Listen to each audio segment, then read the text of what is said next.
Joyas de los Testimonios, tomo 1. Los diezmos y las ofrendas. La misión de la Iglesia de Cristo consiste en salvar a los pecadores que perecen. Consiste en darles a conocer el amor de Dios hacia los hombres y ganarlos para Cristo por la eficacia de ese amor. La verdad para este tiempo debe ser proclamada hasta en los rincones oscuros de la tierra, y esta obra puede empezar en nuestro propio país. Los que siguen a Cristo no deben vivir egoístamente, sino que compenetrados del Espíritu de Cristo, deben obrar en armonía con Él. La actual frialdad e incredulidad tienen sus causas. El amor al mundo y los cuidados de la vida separan al alma de Dios. El agua de la vida debe estar en nosotros, fluir de nosotros, brotar para vida eterna. Debemos manifestar externamente lo que Dios obra en nuestro interior. Si el cristiano quiere disfrutar de la luz de la vida, debe aumentar sus esfuerzos para traer a otros al conocimiento de la verdad. Su vida debe caracterizarse por el ejercicio y los sacrificios para hacer bien a otros. Y entonces no habrá ya quejas de que falta el gozo. Los ángeles están siempre empeñados en trabajar para la felicidad de otros. Ese es su gozo. Lo que los corazones egoístas considerarían como un servicio humillante, o sea, el servir a los miserables y a las personas de carácter y posición en todo sentido inferiores, es la obra de los ángeles puros y sin pecado de los reales atrios del cielo. El espíritu abnegado del amor de Cristo es el espíritu que predomina en lo alto y es la misma esencia de su felicidad. Los que no sienten placer especial en tratar de beneficiar a los demás, en trabajar, aún con sacrificio, para hacerles bien, no pueden tener el espíritu de Cristo o del cielo, porque no están unidos a la obra de los ángeles celestiales y no pueden participar en la felicidad que les imparte un gozo excelso. Cristo ha dicho: habrá más gozo en el cielo de un pecador que se arrepiente que de 99 justos que no necesitan arrepentimiento. Si el gozo de los ángeles consiste en ver arrepentirse a los pecadores, ¿no consistirá el gozo de los pecadores salvados por la sangre de Cristo en ver a otros arrepentirse y volverse a Cristo por su intermedio? Al obrar en armonía con Cristo y los santos ángeles, experimentaremos un gozo que no puede sentirse fuera de esta obra. El principio de la cruz de Cristo impone a todos los que creen la pesada obligación de negarse a sí mismos, de impartir la luz a otros y de dar de sus recursos para extender la luz. Si están en relación con el cielo, se dedicarán a la obra en armonía con los ángeles. El principio de los mundanos consiste en obtener cuanto puedan de las cosas perecederas de esta vida.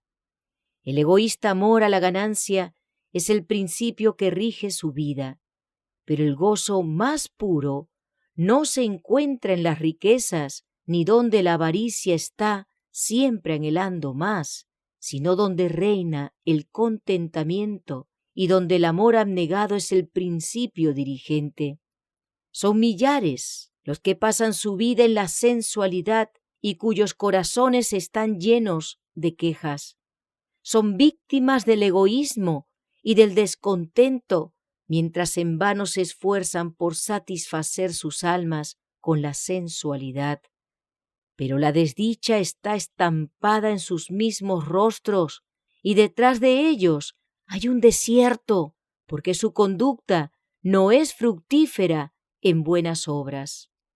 En la medida en que el amor de Cristo llene nuestros corazones y domine nuestra vida, quedarán vencidas la codicia, el egoísmo y el amor a la comodidad, y tendremos placer en cumplir la voluntad de Cristo, cuyos siervos aseveramos ser. Nuestra felicidad será entonces proporcional a nuestras obras abnegadas, impulsadas por el amor de Cristo. La sabiduría divina ha recalcado en el plan de salvación la ley de la acción y la reacción, la cual hace doblemente bendita la obra de beneficencia en todas sus manifestaciones.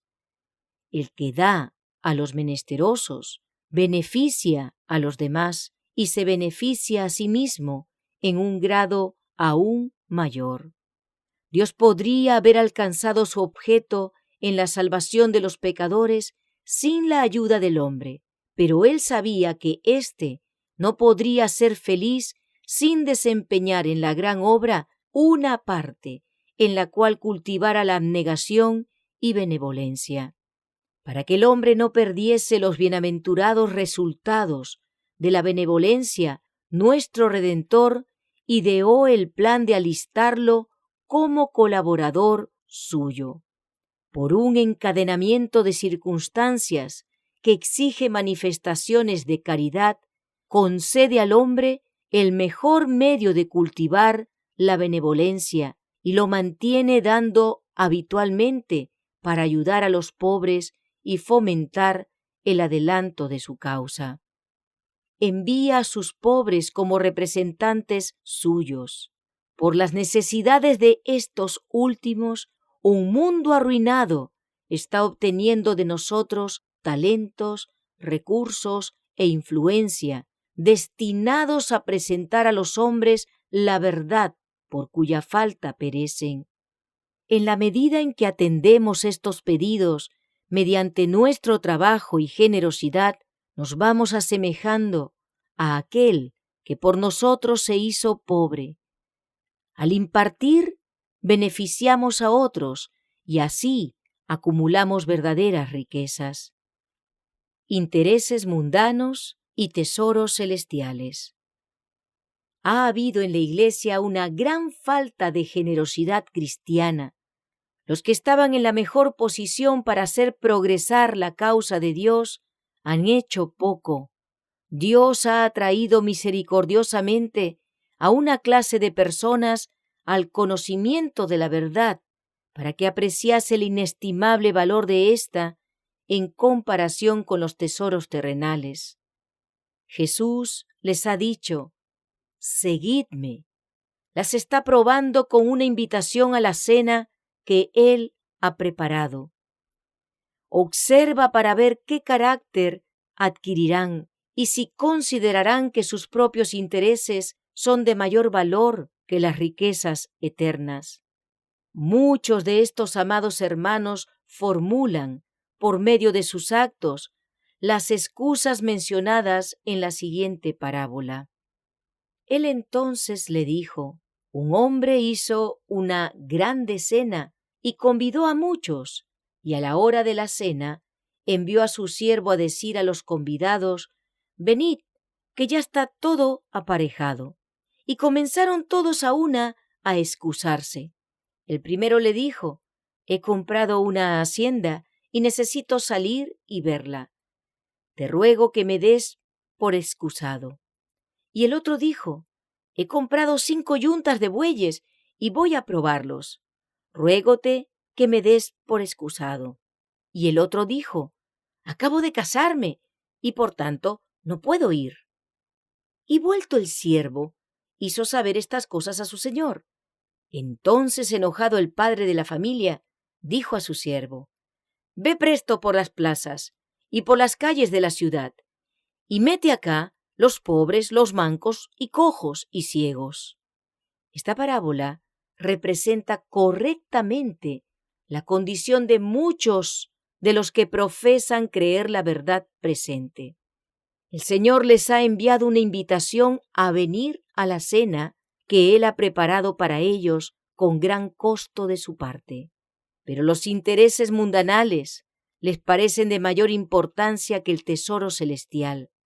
Están invitados a participar en cosas de valor eterno, pero sus fincas, sus ganados y los intereses de su hogar les parecen de importancia tanto mayor que la obediencia a la invitación celestial, que superan para ellos toda atracción divina y hacen de esas cosas terrenales una excusa para desobedecer el mandato celestial. Venid, que ya está todo aparejado. Estos hermanos siguen ciegamente el ejemplo de los mencionados en la parábola. Contemplan sus posesiones mundanales y dicen: «No, Señor, no puedo seguirte, te ruego que me des por excusado». Estos hombres usan como excusa, por no poder obedecer los requerimientos de la verdad, las mismas bendiciones que Dios les dio, con el fin de probarlos para ver si darán lo que es de Dios a Dios. Abrazan sus tesoros terrenales y dicen: «Debo cuidarlos, no debo descuidar las cosas de esta vida, son mías». De este modo, el corazón de esos hombres se ha endurecido como el camino trillado. Cierran la puerta de su corazón al mensajero celestial que les dice: «Venid, que ya está todo aparejado», pero la abren para dejar entrar las cargas del mundo y las preocupaciones de los negocios, y Jesús llama en vano.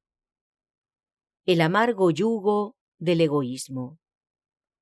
Su corazón está tan cubierto de espinas y de los cuidados de esta vida que las cosas celestiales no pueden hallar cabida en él. Jesús invita a los cansados y cargados y les promete descanso si quieren acudir a él. Los invita a cambiar el amargo yugo del egoísmo y la codicia que los esclaviza a Mamón por su yugo y su carga que, según él declara, son suaves y livianos. Dice: «Aprended de mí que soy manso y humilde de corazón, y hallaréis descanso para vuestras almas». Él quiere que ellos pongan a un lado las pesadas cargas de las congojas y las perplejidades mundanales y tomen su yugo de abnegación y sacrificio por los demás. Esta carga les resultará fácil. Los que se nieguen a aceptar el alivio que Cristo les ofrece y continúen llevando el amargo yugo del egoísmo, imponiendo a sus almas tareas sumamente pesadas según los planes que hacen, para acumular dinero para la complacencia egoísta, no han experimentado la paz y el descanso que se hallan en llevar el yugo de Cristo y las cargas de la abnegación y la benevolencia desinteresada que Cristo llevó en su favor. Cuando el amor del mundo se posesiona del corazón y llega a constituir una pasión dominante, no queda lugar para la adoración a Dios, porque las facultades superiores de la mente se someten a la esclavitud de Mamón y no pueden retener pensamientos de Dios y del cielo.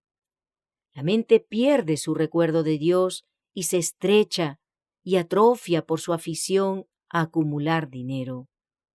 Por causa del egoísmo y amor al mundo, estos hombres han ido perdiendo gradualmente su comprensión de la magnitud de la obra para estos postreros días. No han educado su mente para dedicarse a servir a Dios. No tienen experiencia en ese sentido. Sus propiedades han absorbido sus afectos y eclipsado la magnitud del plan de salvación. Mientras mejoran y amplían sus planes mundanales, no ven la necesidad de ampliar y extender la obra de Dios. Invierten sus recursos en cosas temporales, pero no en las eternas. Su corazón ambiciona más recursos. Dios los hizo depositarios de su ley para que dejasen resplandecer ante otros la luz que les daba tan misericordiosamente. Pero han aumentado de tal manera sus preocupaciones y ansiedades que no tienen tiempo para beneficiar a otros con su influencia, para conversar con sus vecinos, para orar con ellos y por ellos, y para tratar de comunicarles el conocimiento de la verdad. Estos hombres son responsables por el bien que podrían hacer y que no hacen, presentando como excusa las preocupaciones y cargas mundanales que embargan su mente y absorben sus afectos. Hay almas por las cuales Cristo murió que podrían salvarse por sus esfuerzos personales y ejemplo piadoso. Hay almas preciosas que perecen por falta de la luz que Dios otorgó a los hombres para que la reflejasen sobre la senda de los demás.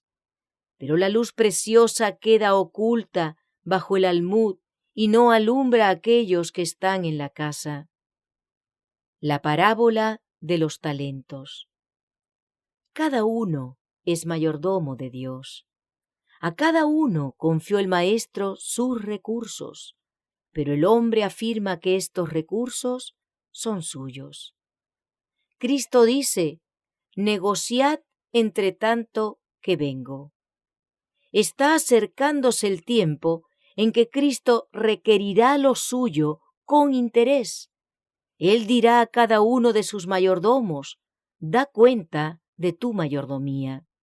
Los que han ocultado el dinero de su señor en un pañuelo, enterrándolo en la tierra en vez de confiarlo a los banqueros, y los que han despilfarrado el dinero de su señor, gastándolo en cosas innecesarias en vez de ponerlo a interés, invirtiéndolo en su causa, no recibirán la aprobación del Maestro, sino una condenación decidida. El siervo inútil de la parábola le presentó el talento a Dios y dijo: te conocía que eres hombre duro, que ciegas donde no sembraste y recoges donde no esparciste. Y tuve miedo, y fui y escondí tu talento en la tierra. He aquí tienes lo que es tuyo. Su señor toma nota de sus palabras y declara: malo y negligente siervo, sabías que ciego donde no sembré y que recojo donde no esparcí. Por tanto te convenía dar mi dinero a los banqueros, y viniendo yo hubiera recibido lo que es mío con usura. Este siervo inútil no ignoraba los planes de Dios, pero se propuso firmemente estorbar el propósito de Dios, y luego le acusó de injusticia al exigir el rédito de los talentos que se le habían confiado. Esta misma queja y murmuración la formula una clase numerosa de hombres pudientes que profesan creer la verdad. Como el siervo infiel, temen que se les exija el interés del talento que Dios les prestó para adelantar la difusión de la verdad. Por lo tanto, lo inmovilizan invirtiéndolo en tesoros terrenales y sepultándolo en el mundo, y lo aseguran de tal manera que no tienen nada o casi nada para invertir en la causa de Dios. Lo han enterrado, temiendo que Dios exigiese parte del capital o del interés. Cuando al exigírsela a su Señor traen la cantidad que les fue dada, aducen ingratas excusas por no haber confiado a los banqueros e invertido en la causa de Dios para ejecutar su obra, los recursos que el Señor les había prestado. El que desfalca los bienes de su Señor no solo pierde el talento que Dios le prestó, sino también la vida eterna. De él se dice: al siervo inútil, echadle en las tinieblas de afuera. El siervo fiel, que invierte su dinero en la causa de Dios para salvar almas, emplea sus recursos para la gloria de Dios y recibirá el elogio del Maestro. Bien, buen siervo y fiel, sobre poco has sido fiel, sobre mucho te pondré, entra en el gozo de tu Señor. ¿Cuál será el gozo de nuestro Señor? Será el gozo de ver almas salvadas en el reino de gloria, el cual, habiéndole sido propuesto gozo, sufrió la cruz, menospreciando la vergüenza, y sentóse a la diestra del trono de Dios. La idea de que son administradores debe tener una influencia práctica sobre todos los hijos de Dios. La parábola de los talentos, debidamente comprendida, desterrará la avaricia a la que Dios llama idolatría. La benevolencia práctica dará vida espiritual a millares de los que nominalmente profesan la verdad, pero que actualmente lamentan las tinieblas que los circundan. Los transformará de egoístas y codiciosos adoradores de Mamón en fervientes y fieles colaboradores de Cristo en la salvación de los pecadores. Abnegación y sacrificio. El fundamento del plan de salvación fue puesto con sacrificio. Jesús abandonó las cortes reales y se hizo pobre para que por su pobreza nosotros fuésemos enriquecidos. Todos los que participan en esta salvación, comprada para ellos a tan infinito precio por el Hijo de Dios, seguirán el ejemplo del verdadero modelo. Cristo fue la principal piedra del ángulo y debemos edificar sobre este cimiento.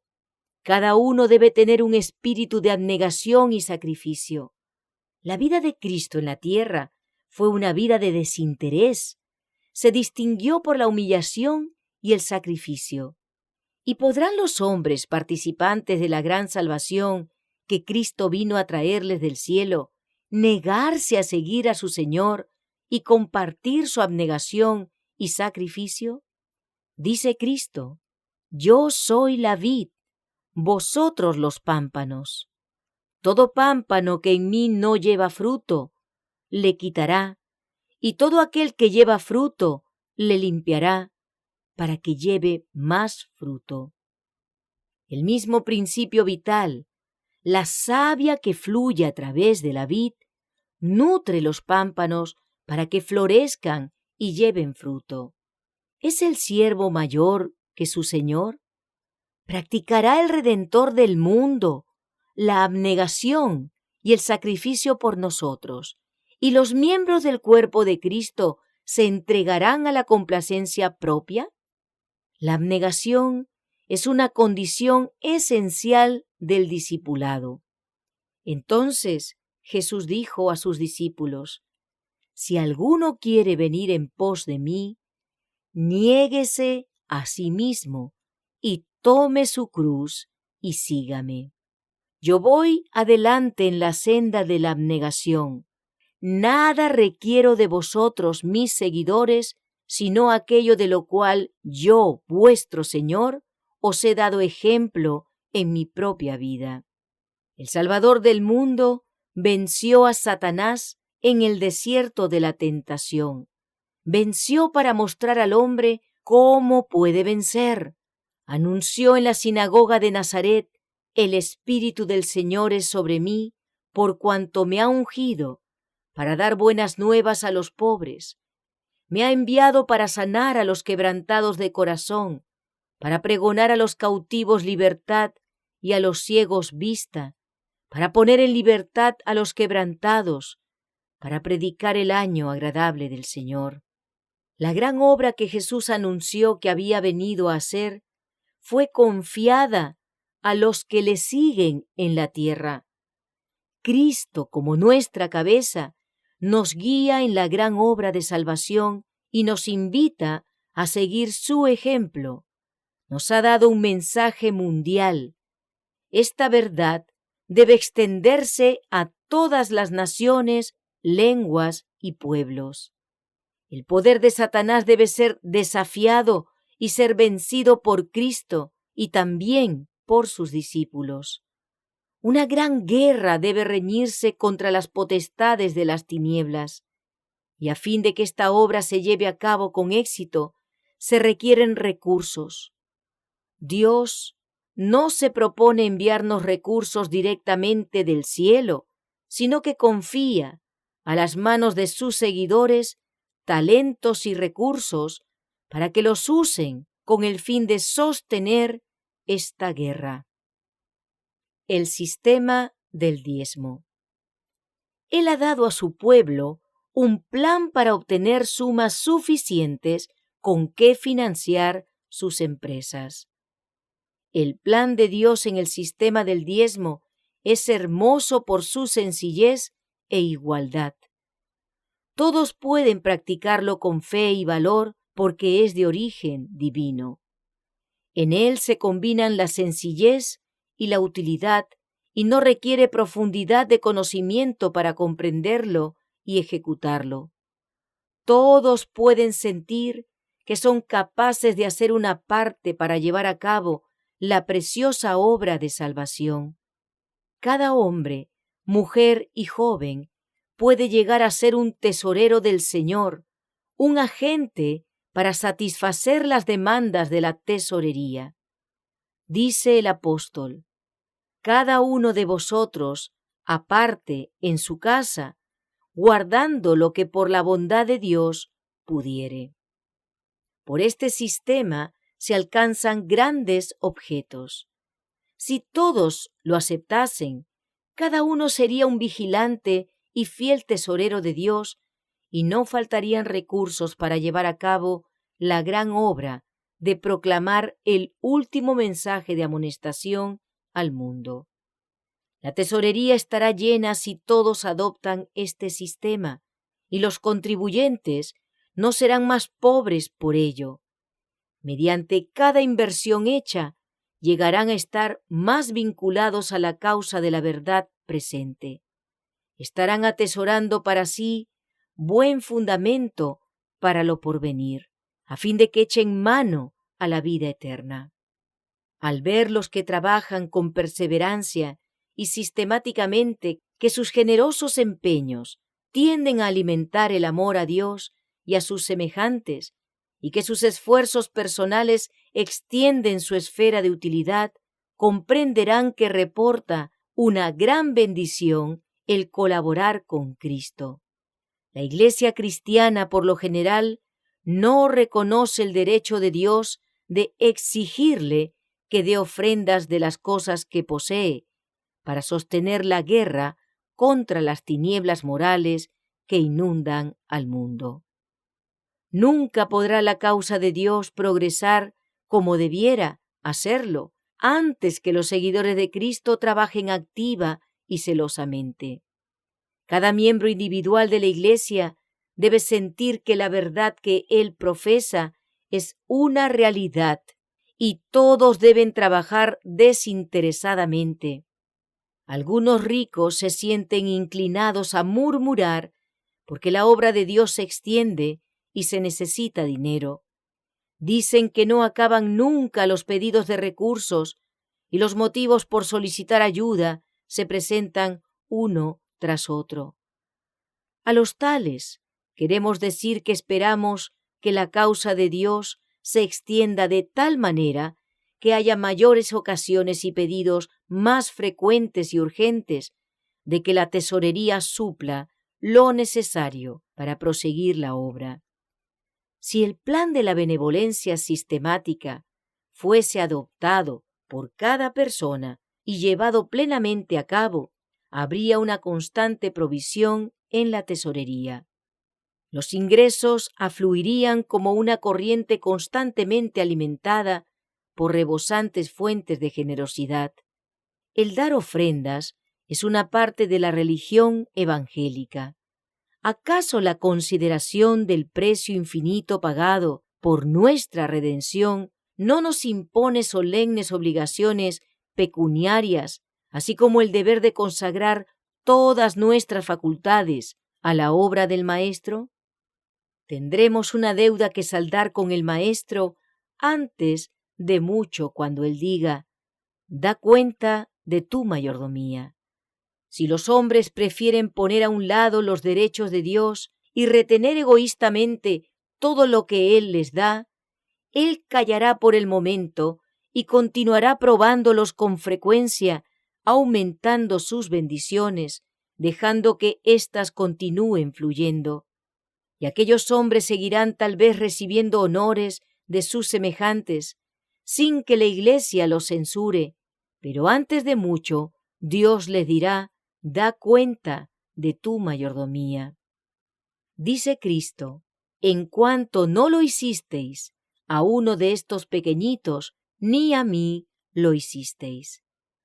No sois vuestros, porque comprados sois por precio, y estáis bajo la obligación de glorificar a Dios con vuestros recursos, así como en vuestro cuerpo y en vuestro espíritu, que son suyos. Comprados sois por precio, no con cosas corruptibles como oro o plata, sino con la sangre preciosa de Cristo. Él pide, en compensación de los dones que nos ha confiado, que ayudemos en la obra de salvar almas. Él dio su sangre y nos pide nuestro dinero. Mediante su pobreza somos hechos ricos y nos negaremos a devolverle sus propios dones. Colaboradores con Dios. Dios no depende del hombre para sostener su causa. Podría haber enviado medios directamente del cielo para suplir su tesorería, si en su providencia lo hubiese considerado mejor para el hombre. Podría haber formulado planes para que los ángeles hubiesen sido enviados a publicar la verdad al mundo sin intervención de los hombres.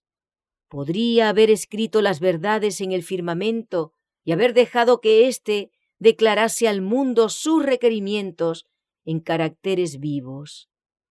Dios no depende del oro o la plata de hombre alguno. Dice: mía es toda bestia del bosque y los millares de animales en los collados. Si yo tuviese hambre, no te lo diría a ti, porque mío es el mundo y su plenitud.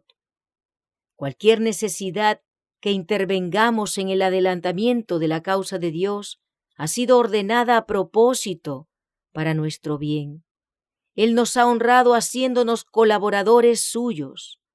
Ordenó que fuese necesaria la cooperación de los hombres a fin de que pudiesen practicar la generosidad. En su sabia providencia, Dios permitió que los pobres estuviesen siempre con nosotros, para que mientras presenciáramos las diversas formas de necesidad y sufrimiento en el mundo, fuésemos probados y puestos en situación de desarrollar un carácter cristiano. El Señor ha puesto a los pobres entre nosotros para despertar nuestra simpatía y amor cristianos. Los pecadores que están pereciendo por falta de conocimiento serán dejados en la ignorancia y las tinieblas, a menos que los hombres les lleven la luz de la verdad. Dios no enviará a los ángeles del cielo para hacer la obra que ha encomendado al hombre. Dio a todos una obra que hacer por esta misma razón, a saber, para que pudiese probarlos y para que ellos revelasen su verdadero carácter. Cristo pone a los pobres entre nosotros como representantes suyos. Tuve hambre, dice, y no me disteis de comer. Tuve sed, y no me disteis de beber. Cristo se identifica con la humanidad doliente en la persona de los seres humanos que sufren. Hace suyas sus necesidades y acoge sus desgracias en su seno. Las tinieblas morales de un mundo arruinado suplican a cada cristiano que realice un esfuerzo, que dé de sus recursos y preste su influencia para asemejarse a aquel que, aunque poseía riquezas infinitas, se hizo pobre por causa nuestra. El Espíritu de Dios no puede morar con aquellos a quienes mandó el mensaje de su verdad, pero que necesitan que se les ruegue antes de sentir su deber de colaborar con Cristo. El apóstol pone de relieve el deber de dar por motivos superiores a la mera simpatía humana, porque los sentimientos sean conmovidos.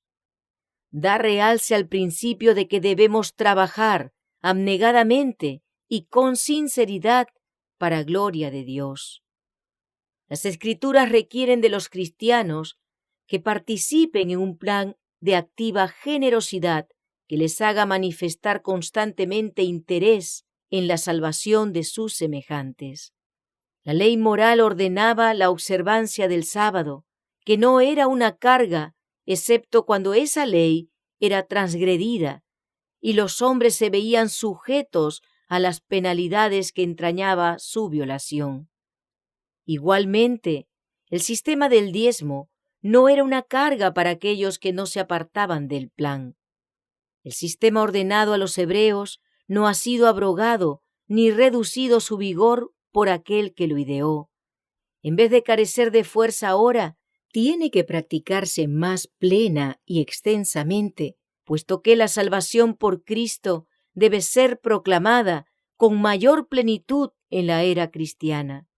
Jesús hizo saber al joven príncipe que la condición para obtener la vida eterna consistía en poner por obra en su vida los requerimientos especiales de la ley que le exigían amar a Dios con todo su corazón, con toda su alma, con toda su mente, con todas sus fuerzas, y a su prójimo como a sí mismo. Si bien los sacrificios simbólicos cesaron con la muerte de Cristo, la ley original, grabada en tablas de piedra, permaneció inmutable e impone sus exigencias al hombre de todos los tiempos. Y en la era cristiana el deber del hombre no fue limitado, sino definido más especialmente y expresado con más sencillez.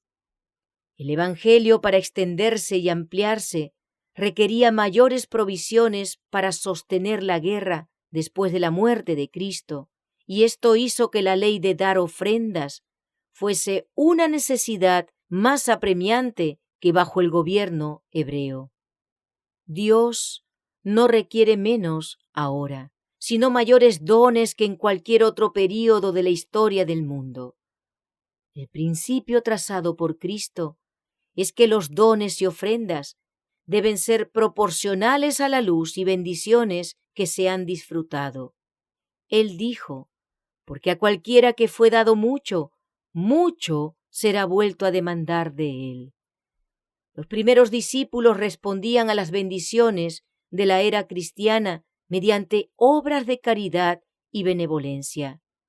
El derramamiento del Espíritu de Dios, después que Cristo dejó a sus discípulos y ascendió al cielo, los condujo a la abnegación y al sacrificio propio para salvar a otros.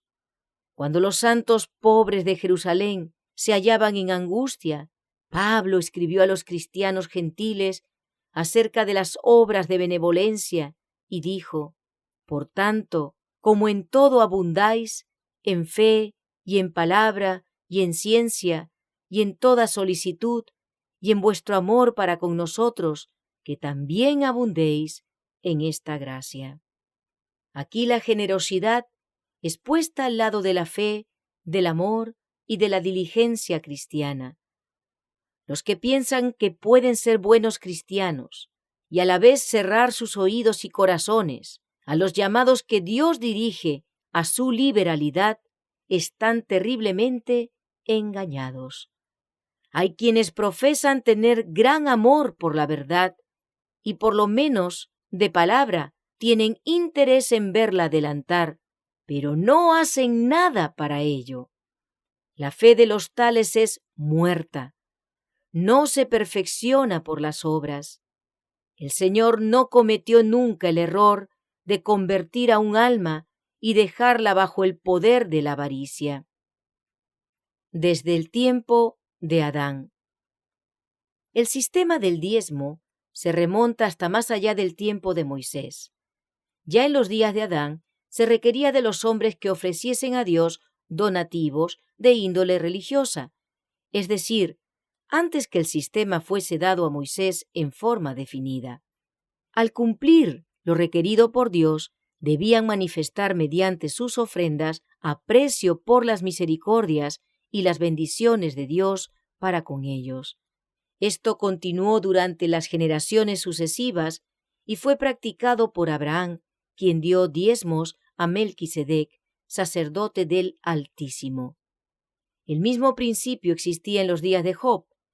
Mientras Jacob estaba en Betel, peregrino, desterrado y sin dinero, se acostó una noche, solitario y abandonado, teniendo una piedra por almohada, y allí prometió al Señor: de todo lo que me dieres, el diezmo lo he de apartar para ti. Dios no obliga a los hombres a dar. Todo lo que ellos dan deben ser voluntario. Él no quiere que afluyan a su tesorería ofrendas que no se presenten con buena voluntad. El Señor quiso poner al hombre en estrecha relación consigo e infundirle simpatía y amor por sus semejantes, imponiéndole la responsabilidad de realizar acciones que contrarrestaran el egoísmo y fortaleciesen su amor por Dios y el hombre. El plan de una liberalidad sistemática fue ideado por Dios para beneficio del hombre, quien se inclina a ser egoísta y a cerrar su corazón a las acciones generosas. El Señor requiere que se hagan donativos en tiempos determinados para establecer el hábito de dar y para que la benevolencia se considere como un deber cristiano. El corazón abierto por un donativo no debe tener tiempo de enfriarse egoístamente y cerrarse antes que se otorgue el próximo. La corriente ha de fluir continuamente, manteniéndose abierto el conducto por medio de actos de generosidad. La 10ª parte de las entradas. En cuanto a la cantidad requerida, Dios ha especificado que sea la 10ª parte de los ingresos. Esto queda a cargo de la conciencia y generosidad de los hombres, cuyo juicio debe ejercerse libremente en este asunto del diezmo. Y aunque queda librado a la conciencia, se ha trazado un plan bastante definido para todos. No se requiere compulsión alguna. En la dispensación mosaica, Dios pedía de los hombres que diesen la 10ª parte de todas sus ganancias. Les confiaba las cosas de esta vida como talentos que debían devolver perfeccionados. Ha requerido la 10ª parte y la exige como lo mínimo que le debemos devolver. Dice: os doy las 9 décimas y os pido una. Es mía. Cuando los hombres retienen el diezmo, roban a Dios. Además del diezmo, se requerían ofrendas por el pecado, ofrendas pacíficas y de agradecimiento a Dios. Todo lo que se retiene de lo que Dios pide, o sea, el diezmo, queda registrado en los libros del cielo como un robo hecho a Él. Los que lo cometen defraudan a su Creador, y cuando se les presenta este pecado de negligencia, no es suficiente que cambien su conducta y empiecen desde entonces a obrar según el debido principio. Esto no corregirá las cifras escritas en los registros celestiales por su desfalco de la propiedad que se les ha confiado, para que la devuelvan al prestamista. Deben arrepentirse de su infidelidad para con Dios y de su vil ingratitud. ¿Robará el hombre a Dios? Pues vosotros me habéis robado. Y dijisteis: ¿en qué te hemos robado? Los diezmos y las primicias. Malditos sois con maldición, porque vosotros, la nación toda, me habéis robado.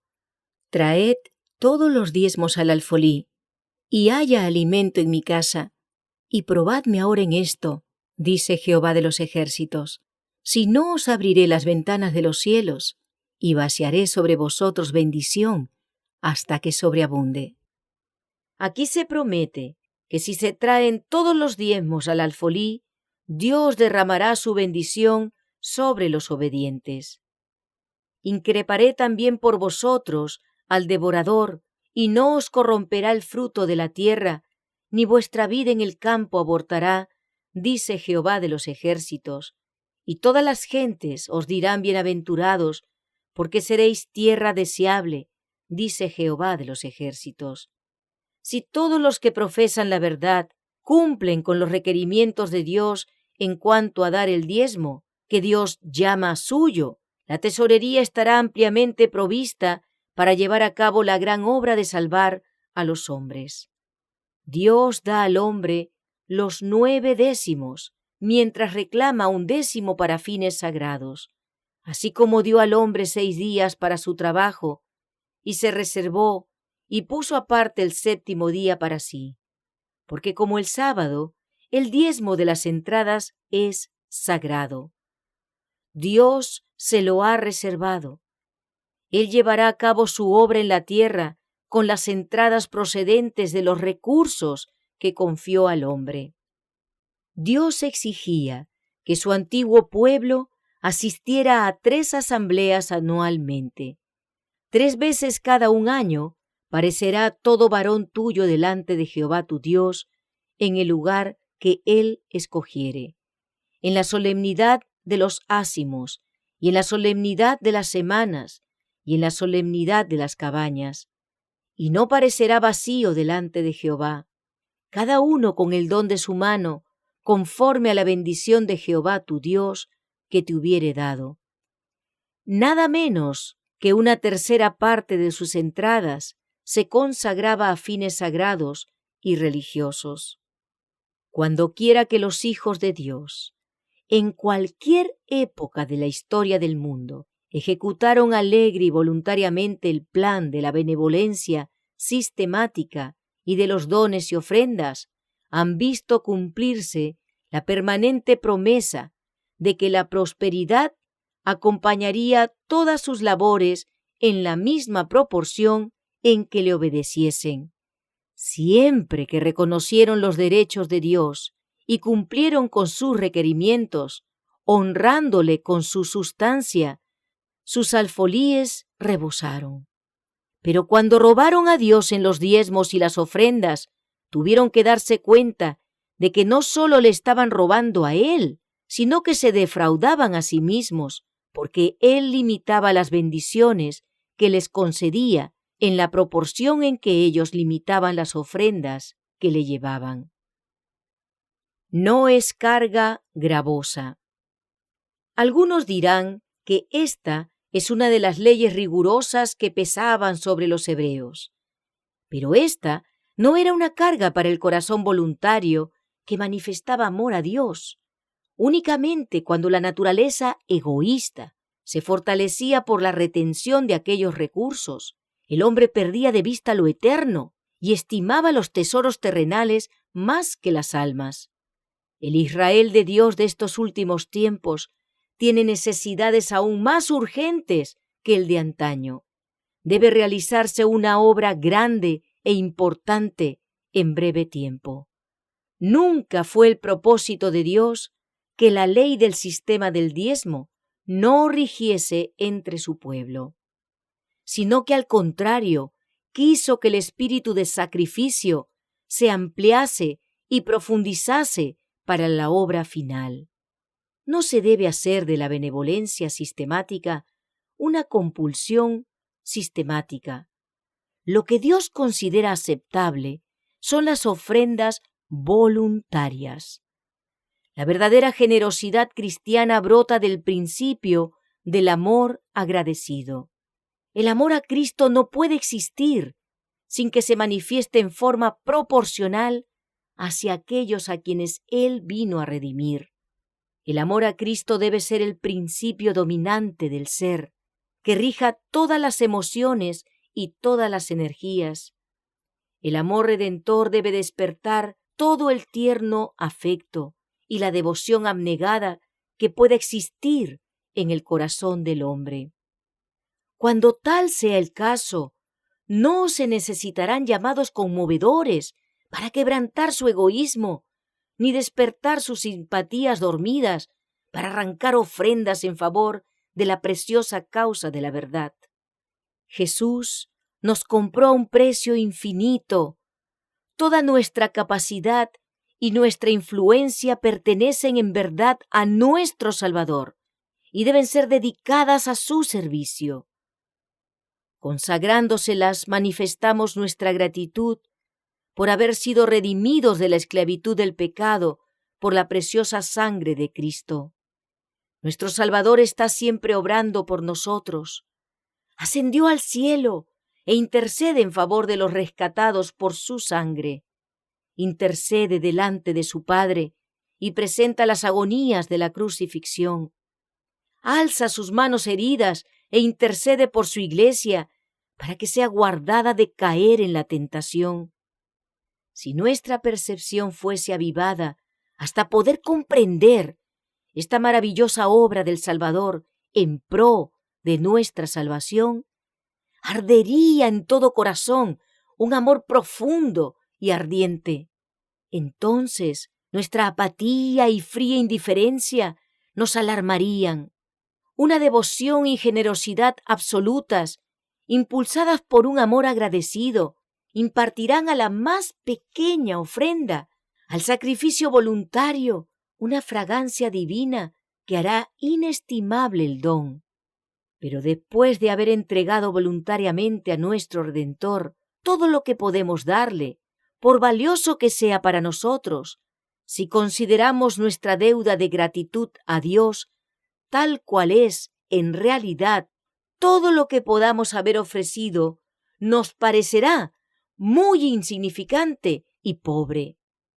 Pero los ángeles toman estas ofrendas que a nosotros nos parecen deficientes y las presentan como una fragante oblación delante del trono y son aceptadas. Como discípulos de Cristo, no nos damos cuenta de nuestra verdadera situación. No tenemos opiniones acertadas respecto de nuestra responsabilidad como siervos de Cristo. Él nos ha adelantado el salario en su vida de sufrimiento y en su sangre derramada, para ligarnos así en servidumbre voluntaria. Todas las buenas cosas que tenemos son un préstamo de nuestro Salvador. Nos ha hecho mayordomos.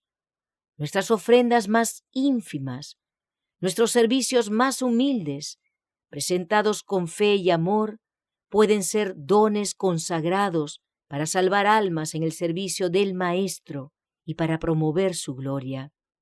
El interés y la prosperidad del reino de Cristo deben superar toda otra consideración. Los que hacen de sus placeres e intereses egoístas los objetos principales de su vida no son mayordomos fieles. Los que se nieguen a sí mismos para hacer bien a otros y se consagren con todo lo que tienen al servicio de Cristo, experimentarán la felicidad que en vano busca el egoísta. Dice nuestro Salvador: cualquiera de vosotros que no renuncia a todas las cosas que posee, no puede ser mi discípulo. La caridad no busca lo suyo. Es el fruto de aquel amor desinteresado y de aquella benevolencia que caracterizaron la vida de Cristo. Si la ley de Dios está en nuestro corazón, subordinará nuestros intereses personales a las consideraciones elevadas y eternas. Tesoros en la tierra. Cristo nos ordena que busquemos primeramente el reino de Dios y su justicia. Tal es nuestro primero y más alto deber. Nuestro Maestro amonestó expresamente a sus siervos a que no acumularan tesoros en la tierra, porque al hacerlo, su corazón se fijaría en las cosas terrenales antes que en las celestiales. Por esta razón, muchas pobres almas han dejado naufragar su fe, contrariaron directamente las órdenes expresas de nuestro Señor y permitieron que el amor al dinero llegase a ser la pasión dominante de su vida. Son intemperantes en sus esfuerzos para adquirir recursos. Están embriagados con su insano deseo de riquezas, como el borracho por la bebida. Los cristianos se olvidan de que son siervos del Maestro, de que le pertenecen ellos mismos su tiempo y todo lo que tienen. Muchos son tentados y la mayoría se deja vencer por las engañosas incitaciones que Satanás les presenta para invertir su dinero en lo que les reportará el mayor provecho en pesos y centavos. Solo unos pocos consideran las obligaciones que Dios les ha impuesto de hacer que su principal ocupación consista en suplir las necesidades de su causa y de atender sus propios deseos en último término. Son pocos los que invierten dinero en la causa de Dios en proporción a sus recursos. Muchos lo han inmovilizado en propiedades que deben vender antes de poder invertirlo en la causa de Dios y darle así un uso práctico. Se valen de ello como una excusa para hacer tan solo poco en la causa de su Redentor. Han enterrado su dinero tan literalmente como el hombre de la parábola. Roban a Dios el diezmo que reclama como suyo, y al robarle se despojan del tesoro celestial. Para beneficio del hombre. El plan de la benevolencia sistemática no oprime penosamente a ningún hombre. Cuanto a la colecta para los santos, haced vosotros también de la manera que ordené en las iglesias de Galacia. Cada primer día de la semana cada uno de vosotros aparte en su casa, guardando lo que por la bondad de Dios pudiere, para que cuando yo llegare no se hagan entonces colectas. Los pobres no quedan excluidos del privilegio de dar. Ellos, tanto como los pudientes, pueden tener una parte en esta obra. La lección que Cristo dio con respecto a las 2 blancas de la viuda nos demuestra que la ofrenda voluntaria más ínfima de los pobres, si se da con un corazón lleno de amor, es tan aceptable como los mayores donativos de los ricos. En las balanzas del santuario, los donativos de los pobres, presentados por amor a Cristo, no se estiman según la cantidad dada, sino según el amor que motiva el sacrificio. Las promesas de Jesús llegarán a ser tan ciertamente una realidad para el pobre generoso que tiene poco que ofrecer, pero lo da con liberalidad, como para el pudiente que da de su abundancia. El pobre hace un sacrificio de lo poco que posee y lo siente en realidad.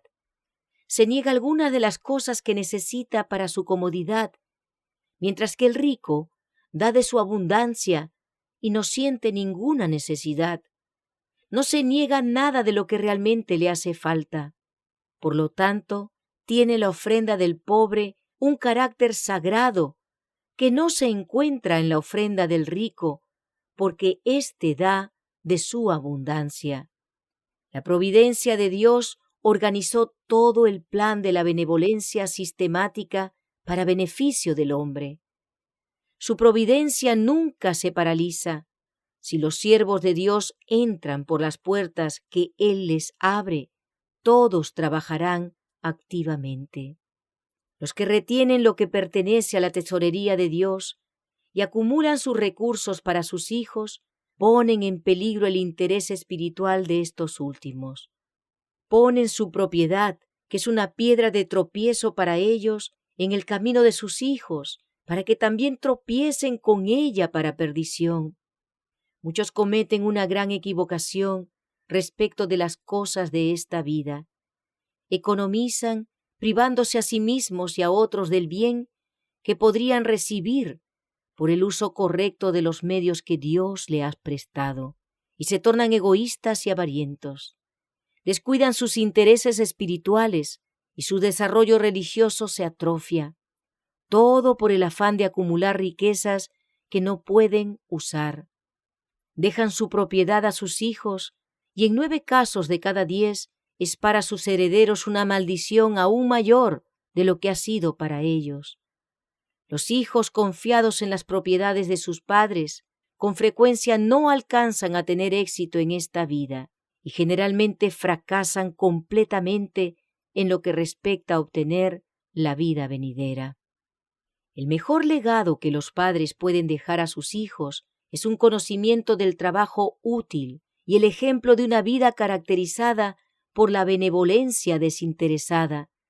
Por una vida tal demuestran el verdadero valor del dinero, que debe ser apreciado únicamente por el bien que realizará al aliviar las necesidades propias y ajenas y al adelantar la causa de Dios. Responsabilidad de los pobres. Algunos están dispuestos a dar de acuerdo con lo que tienen y piensan que Dios no tiene más derecho sobre ellos porque no tienen grandes recursos. No tienen entradas de las cuales puedan ahorrar después de gastar en lo necesario para su familia. Pero muchos de ellos pueden preguntarse, ¿estoy dando de acuerdo a lo que podría haber tenido? Dios quiso que pusiesen a contribución las facultades de su cuerpo y mente. Algunos no han perfeccionado hasta lo sumo la habilidad que Dios les ha dado. El trabajo ha sido asignado al hombre. Se lo relacionó con la maldición, porque así lo hizo necesario el pecado. El bienestar físico, mental y moral del hombre hace necesaria una vida de trabajo útil. Que no seamos perezosos en los quehaceres es la recomendación del inspirado apóstol Pablo. Nadie, sea rico o pobre, puede glorificar a Dios por una vida de indolencia.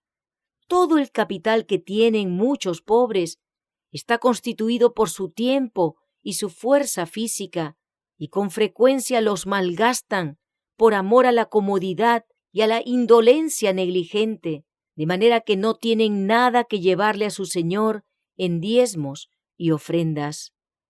Si los cristianos carecen de sabiduría para hacer que su trabajo rinda la mayor utilidad y para hacer una aplicación juiciosa de sus facultades físicas y mentales, deben tener mansedumbre y humildad para recibir el consejo de sus hermanos, a fin de que el mejor juicio de ellos supla sus deficiencias. Muchos pobres que están ahora conformes con no hacer nada para beneficiar a sus semejantes y para adelantar la causa de Dios, podrían hacer mucho si quisieran.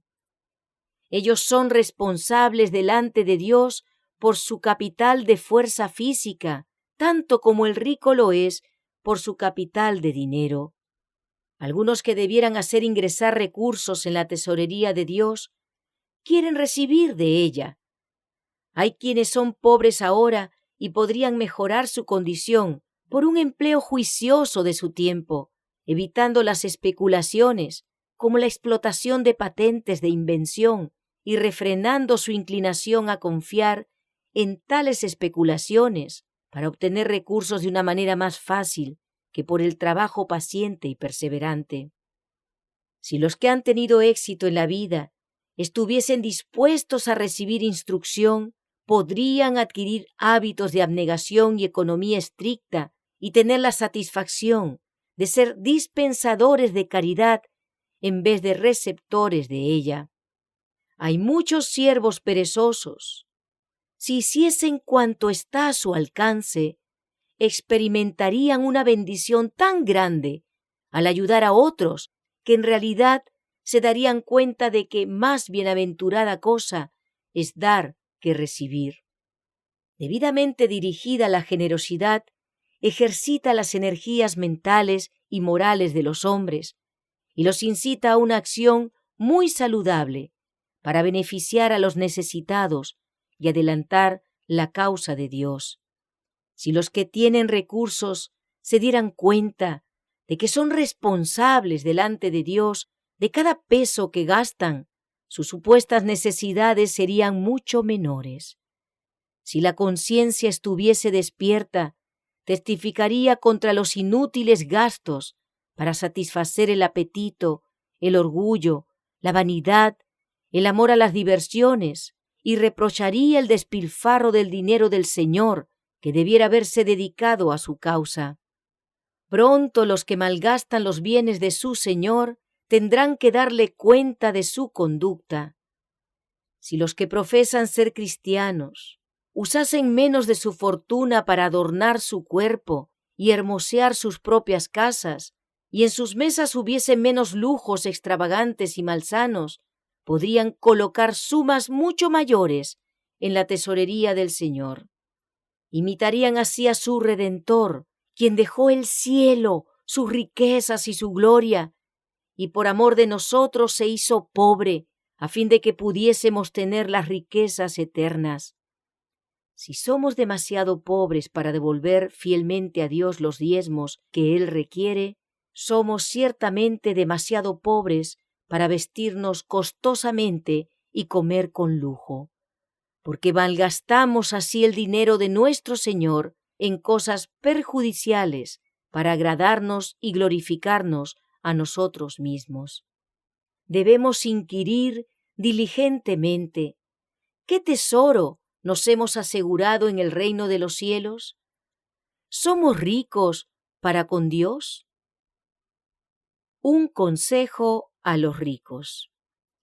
Jesús dio a sus discípulos una lección respecto de la avaricia, y refirióles una parábola diciendo: la heredad de un hombre rico había llevado mucho, y él pensaba dentro de sí diciendo: ¿qué haré?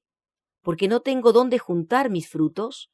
Y dijo: esto haré: derribaré mis alfolíes y los edificaré mayores, y allí juntaré todos mis frutos y mis bienes, y diré a mi alma: alma, muchos bienes tienes almacenados para muchos años. Repósate, come, bebe, huélgate. Y díjole Dios: necio, esta noche vuelven a pedir tu alma, y lo que has prevenido, ¿de quién será? Así es el que hace para sí tesoro y no es rico en Dios. La duración y la felicidad de la vida no consiste en la cantidad de nuestras posesiones terrenales. Este rico insensato, en su egoísmo supremo, había amontonado tesoros que no podía emplear. Vivía solamente para sí, se extralimitó en los negocios, obtuvo ganancias ilícitas y no practicó la misericordia ni el amor de Dios.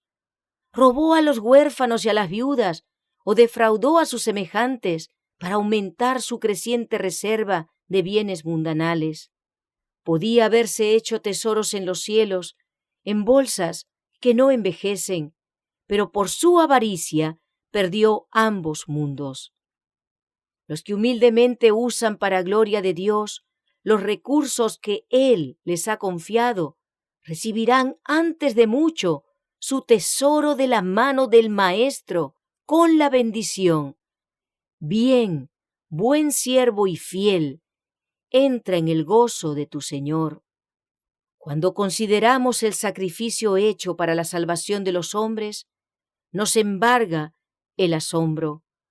Cuando el egoísmo clama por la victoria en el corazón de los hombres y ellos se sienten tentados a retener la proporción que deben dedicar a cualquier buena obra, deben fortalecer sus principios de lo recto por el pensamiento de que el que era rico en el tesoro inestimable del cielo se apartó de todo ello y se hizo pobre. No tuvo dónde reclinar su cabeza, y todo este sacrificio fue hecho en nuestro favor para que obtuviésemos las riquezas eternas. Cristo asentó los pies en la senda de la abnegación y el sacrificio que todos sus discípulos deben recorrer si quieren ser finalmente exaltados con Él. Acogió en su propio corazón las tristezas que el hombre debe sufrir. Con frecuencia la mente de los mundanos se embota. Pueden ver tan solo las cosas terrenales que eclipsan la gloria y el valor de las cosas celestiales. Hay hombres que rodearán la tierra y el mar para obtener ganancias terrenales y sufrirán privaciones y padecimientos para alcanzar su objeto, y sin embargo se apartan de los atractivos del cielo y no consideran las riquezas eternas. Los que se hallan comparativamente en la pobreza son los que hacen más para sostener la causa de Dios. Son generosos con lo poco que poseen, han fortalecido sus impulsos generosos por la liberalidad continua. Como sus gastos casi equivalían a sus entradas, su pasión por las riquezas terrenales no tuvo cabida u oportunidad de fortalecerse. Pero son muchos los que al comenzar a juntar riquezas materiales calculan cuánto tardarán en poseer cierta suma. En su afán de acumular una fortuna, dejan de enriquecerse para con Dios. Su generosidad no se mantiene a la par con lo que reúnen. A medida que aumenta su pasión por las riquezas, sus afectos se entrelazan con su tesoro. El aumento de su propiedad fortalece el intenso deseo de tener más, hasta que algunos consideran que el dar al Señor, el diezmo, es una contribución severa e injusta. La inspiración ha declarado: cuando se aumenten las riquezas, no pongáis en ellas vuestro corazón. Muchos han dicho: si yo fuese tan rico como fulano, multiplicaría mis donativos para la tesorería de Dios. No haría otra cosa con mi riqueza, sino emplearla para el adelantamiento de la causa de Dios. Dios ha probado a algunos de estos dándoles riquezas, pero con estas las tentaciones se hicieron más intensas y su generosidad fue mucho menor que en los días de su pobreza. Un ambicioso deseo de mayores riquezas absorbió su mente y corazón y cometieron idolatría. Fidelidad indivisa. El que regala a los hombres riquezas infinitas y una vida eterna de bienaventuranzas en su reino como recompensa de la obediencia fiel, no aceptará un corazón dividido. Estamos viviendo en medio de los peligros de los últimos días, cuando se manifiesta todo lo que puede apartar de Dios la mente y los afectos. Podremos discernir y apreciar nuestro deber únicamente cuando lo consideremos a la luz que irradia de la vida de Cristo. Así como el sol sale por el oriente y baja por el occidente, llenando el mundo de luz, así el que sigue verdaderamente a Cristo será una luz para el mundo. Saldrá al mundo como una luz brillante y resplandeciente, para que aquellos que están en tinieblas sean iluminados y calentados por los rayos que despida. Cristo dice de los que le siguen: vosotros sois la luz del mundo. Una ciudad asentada sobre un monte no se puede esconder. Nuestro gran ejemplo era abnegado, y debe la conducta de los que profesan seguirle ser tan contraria a la suya. El Salvador lo dio todo por el mundo que perecía, sin retenerse a sí mismo siquiera. La Iglesia de Dios está dormida. Sus miembros están debilitados por la inacción. De todas partes del mundo nos llegan voces que nos dicen: pasad y ayudadnos, pero no hay movimiento en respuesta. De vez en cuando se realiza un débil esfuerzo. Algunos manifiestan que quisieran ser colaboradores del Maestro, pero con frecuencia se deja a los tales trabajar casi solos. Nuestro pueblo tiene un solo misionero en todo el amplio campo de los países extranjeros. La verdad es poderosa, pero no se la pone en práctica. No es suficiente colocar solamente dinero sobre el altar. Dios llama a hombres voluntarios para que proclamen la verdad a otras naciones, lenguas y pueblos. No es nuestro número ni nuestras riquezas lo que nos dará una victoria señalada, sino la devoción al trabajo, el valor moral, el ardiente amor por las almas y un celo incansable e invariable. Bienaventuranza de la generosidad. Son muchos los que han considerado a la nación judía como un pueblo digno de lástima, porque se le hacía contribuir constantemente al sostén de su religión.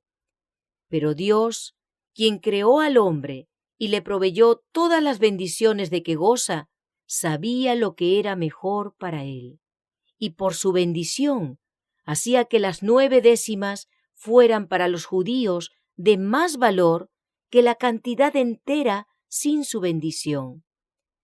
Si algunos por egoísmo robaban a Dios o le traían una ofrenda que no fuese perfecta, lo seguro era que seguía a ello el desastre y la pérdida.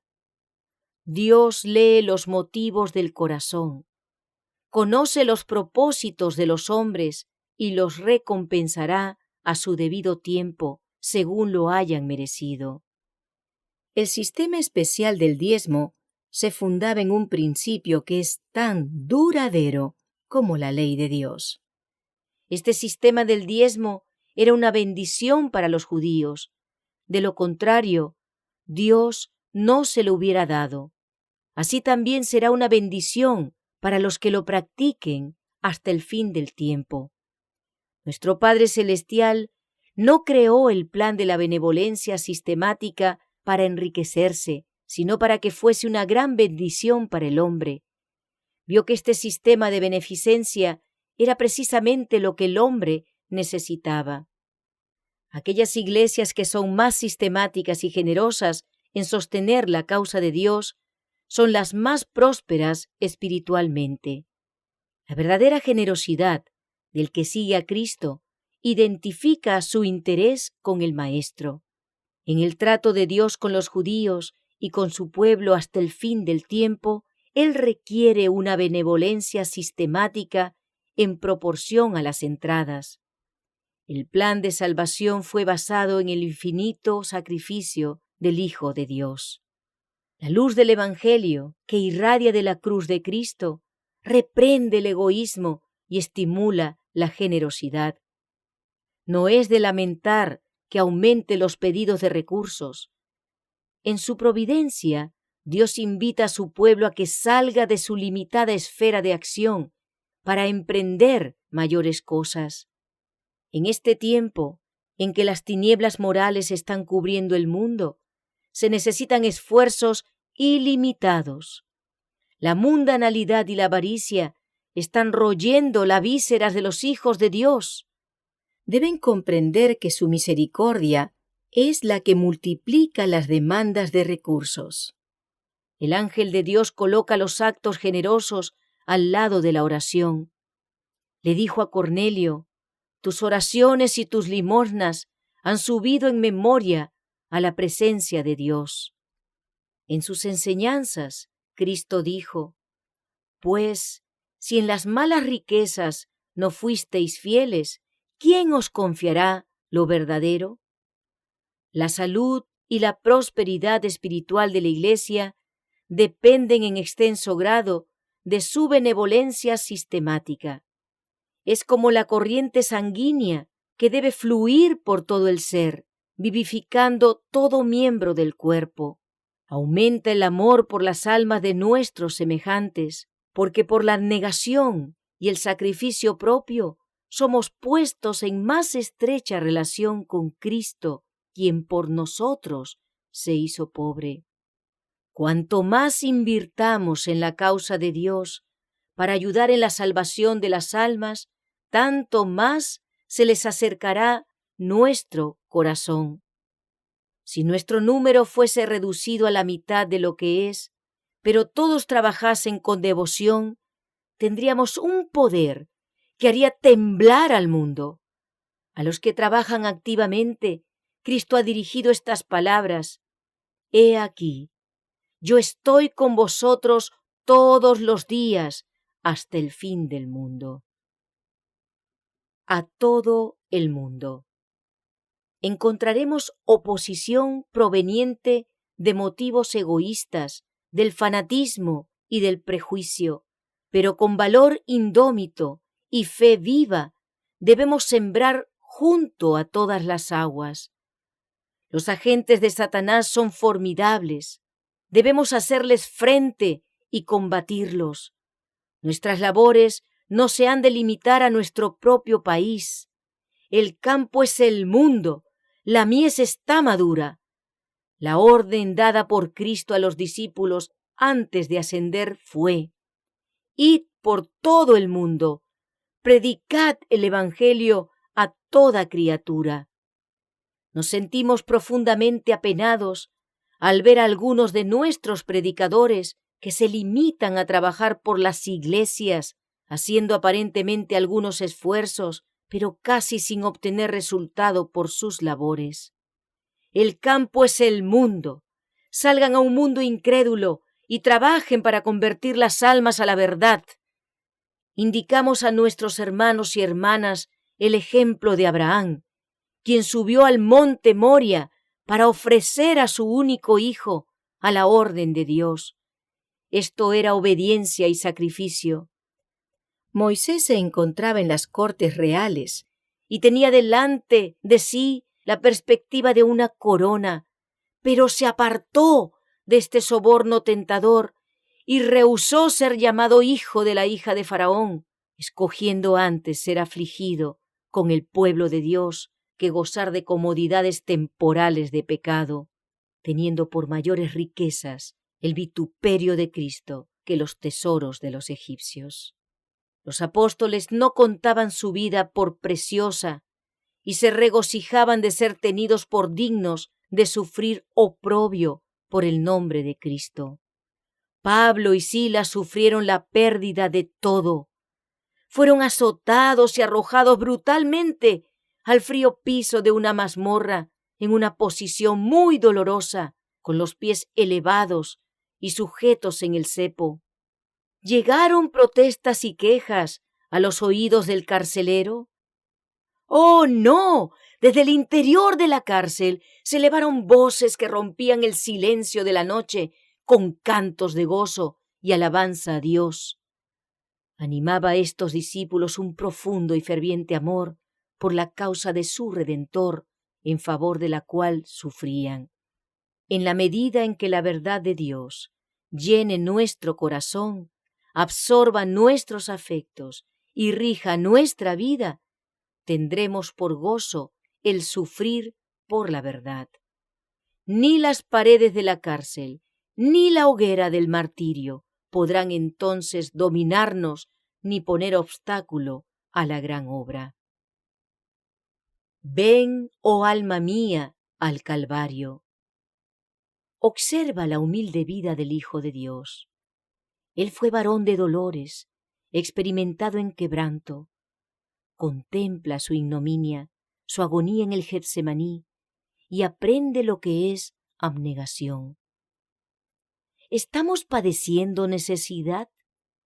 También lo padeció Cristo, la majestad del cielo, pero su pobreza era por causa nuestra. ¿Nos contamos entre los ricos? Así se contaba él también, pero consintió por causa nuestra en hacerse pobre, para que por su pobreza pudiésemos ser hechos ricos. En Cristo tenemos la abnegación ejemplificada. Su sacrificio consistió no meramente en abandonar los atrios reales del cielo, en ser juzgado por los hombres perversos como un criminal y declarado culpable, en ser entregado a la muerte como malhechor, sino en llevar el peso de los pecados del mundo. La vida de Cristo reprende nuestra indiferencia y frialdad. Estamos cerca del tiempo del fin, cuando Satanás ha bajado con gran ira, sabiendo que le queda poco tiempo. Está trabajando con todo engaño de injusticia en aquellos que perecen. Nuestro gran jefe ha dejado la guerra en nuestras manos para que la prosigamos con vigor. No estamos haciendo una 20ª parte de lo que podríamos hacer si estuviésemos despiertos. La obra se demora porque hay amor a la comodidad y falta el espíritu abnegado del cual Cristo nos dio ejemplo en su vida. Se necesitan colaboradores de Cristo, hombres que sientan la necesidad de ensanchar los esfuerzos. La obra de nuestras prensas no debe disminuir, sino duplicarse.